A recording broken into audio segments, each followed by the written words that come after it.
আপুদের জন্য গাছ থেকে কাঁঠাল আগ থেকেই পায়রা রাখলাম যেন এসেই খেতে পারে। তো মাশাআল্লাহ একটা বিশাল বড় কাঁঠাল ছিল, আর ছোটটা পুকুরে গিয়েছে, কাঁঠালের সাথে সাথেই পুকুরে চলে গেল। তো এই যে ভাইয়া গাছ থেকে নাইমে আবার কাঁঠালটা নিয়ে আসতে গিয়েছে।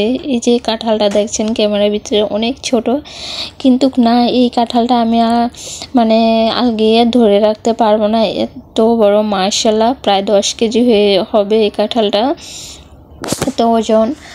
তো এদিকে রান্নাটা বসাই দিলাম। তো এদিকে যে দেখেছি কাঁঠাল পাতাছে, তো আমি কাঁঠালে একটু ভিডিও নিয়ে চলে আসলাম রান্না করে। আসসালামু আলাইকুম, আপনারা সবাই কেমন আছেন? আমিও আল্লাহর রহমতে ভালো আছি।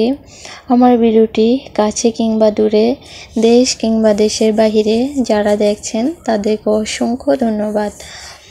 তো এই যে এদিকে সব মশলা দিয়ে ভালোভাবে কষিয়ে নিয়েছি। তো আলুটা এখন দিয়ে দিলাম মশলার ভিতরে। তো আজ রান্না করব টমেটো দিয়ে আলু দিয়ে মাছের ঝোল। তো আলুটা ভালোভাবে কষিয়ে নিব, ঢাকনা দিয়ে কিছুক্ষণ কষাবো। তো ঢাকনাটা উঠিয়ে নিলাম, কষানো হয়ে গিয়েছে। এখন পরিমাণ মতো ঝোল দিয়ে দিলাম।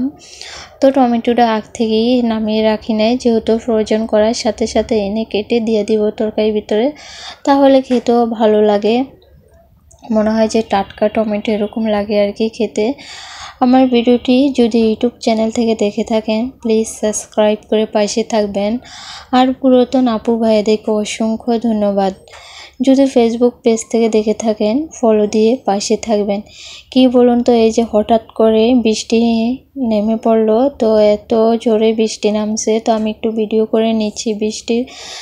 তো শুধু পানিগুলাই পড়ছে এরকম একটা অবস্থা। তো রান্নার মাঝে দিয়ে আবার একটু ভিডিও করে নিচ্ছি, সব কিছুর একটু একটু। আজকের ভিডিও এই পর্যন্ত, আল্লাহ হাফিজ।